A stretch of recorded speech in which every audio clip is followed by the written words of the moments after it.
Saya sangat jarang menangis ketika saya berbicara. Saya menjadi yakin bahwa Dia adalah Tuhan saya, dan saya tidak ada apa-apanya di hadapan Dia. Dan tanpa Islam, hidup saya tidak berarti.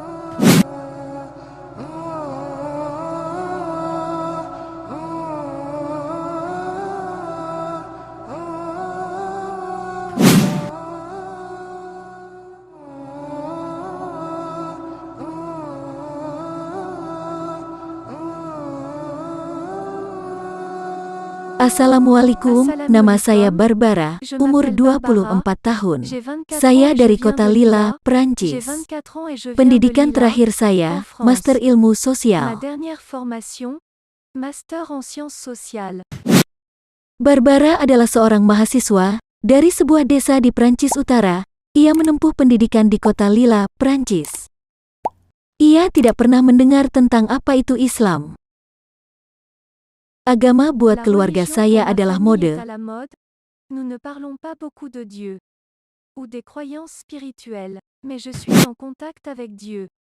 Kami tidak berbicara banyak tentang Tuhan atau kepercayaan spiritual.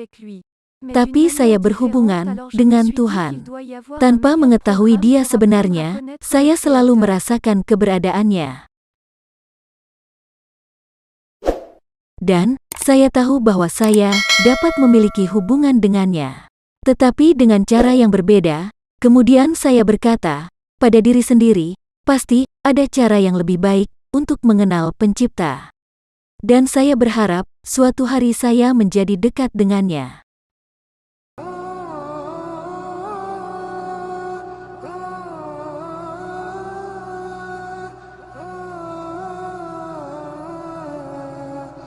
Menjadi dekat dengan Allah Subhanahu wa Ta'ala memiliki manis yang khusus.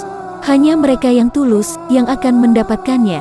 Barbara sangat tersentuh oleh rahmat Allah atasnya, karena Allah telah memilihnya dan membimbingnya ke Islam. Saya pergi ke Lille untuk menempuh pendidikan pasca sarjana. Saya tinggal di asrama mahasiswa. Di sana saya bertemu dengan seorang mahasiswa dari Maroko. Tapi dia tidak mempelajari Islam dan tidak juga membicarakan tentang Islam. Gaya hidupnya gaya hidup Barat, saya tidak mengetahui tentang Islam darinya. Dia menyarankan agar saya bergabung dengannya dalam acara liburan ke Maroko selama 2 minggu. Tidak perlu membayar apapun untuk hidup dan makan, dan tiketnya pun sangat murah. Dan ketika saya pergi ke sana, saya menemukan sesuatu yang baru. Saya terkejut. Seolah-olah kami pergi ke planet yang berbeda. Barbara mengatakan bahwa media selalu menggambarkan hal negatif tentang Muslim. Tapi di sana, di Maroko, sikap dan tingkah laku mereka sangat baik.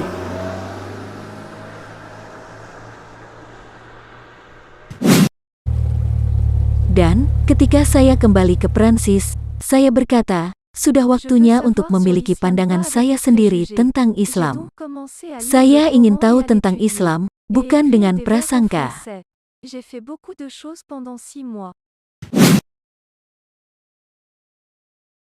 Jadi, saya mulai membaca Al-Quran dan mempelajarinya, dan menulis ayat-ayat dalam bahasa Prancis. Saya melakukan banyak hal selama 6 bulan. 6 bulan tidak mudah bagi Barbara, karena dia membaca terjemahan Al-Quran dengan hati-hati, dan dia mencari tentang perbedaan dan argumen, dan bagaimana untuk mematahkan argumen negatif mereka, dan dia menemukan sisi lain dari kepribadiannya. Dialah Barbara, orang yang percaya pada Penciptanya. Saya mencoba membaca Al-Quran dan untuk memahaminya. Saya memiliki pengetahuan sebelumnya tentang Kristen Katolik, di mana saya menemukan begitu banyak hal yang tidak logis. Itu sebabnya saya meninggalkannya. Dia ingat hari-hari itu, ketika dia membaca Al-Quran untuk pertama kalinya. Dan ingat bagaimana Allah berbicara langsung dengannya melalui ayat-ayatnya dalam Al-Quran. Itu adalah perasaan yang amat sangat menyenangkan, dan sangat emosional pada saat yang sama. Quand je lisais le Coran, je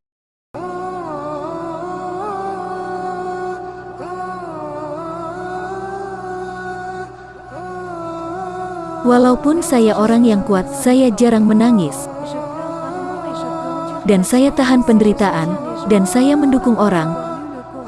Setelah saya membaca Al-Quran dan mulai mendekat untuk membantu orang, saya merasa bahwa saya adalah milik Allah, dan inilah yang saya rasakan saat ini. Dan saya adalah hamba Allah. Saya merasa sangat kuat. Kita mungkin kuat, tapi kita bukan apa-apa tanpa Allah bersama kita. Saya sangat jarang menangis ketika saya berbicara. Saya menjadi yakin bahwa Dia adalah Tuhan saya, dan saya tidak ada apa-apanya di hadapan Dia. Dan tanpa Islam, hidup saya tidak berarti.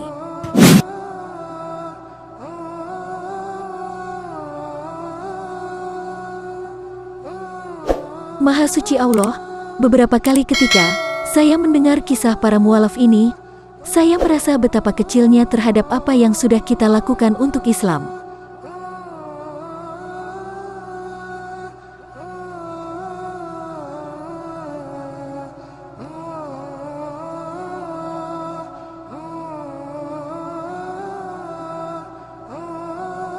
Maksud saya, kalau kita berkaca dari kisah masuk Islamnya Barbara, seorang wanita muda 24 tahun ini, ketika dia ingat bagaimana dia masuk Islam,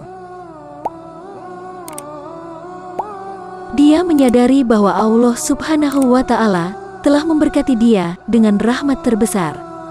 Ini adalah anugerah yang sama yang kita semua diberkati, rahmat besar Islam. Terkadang kita lalai dan tidak merasakan nilai dari berkah ini. Apa yang akan kita katakan kepada Nabi Shallallahu Alaihi Wasallam yang telah bekerja keras dalam menyebarkan din ini? Setiap apa yang kita perbuat pasti akan dimintai pertanggungjawaban kelak di akhirat, termasuk apa yang sudah kita lakukan untuk Islam. Semoga saya dan sahabat Ummu TV dan kaum muslimin semua diberi taufik oleh Allah untuk melakukan hal sekecil apapun untuk Islam.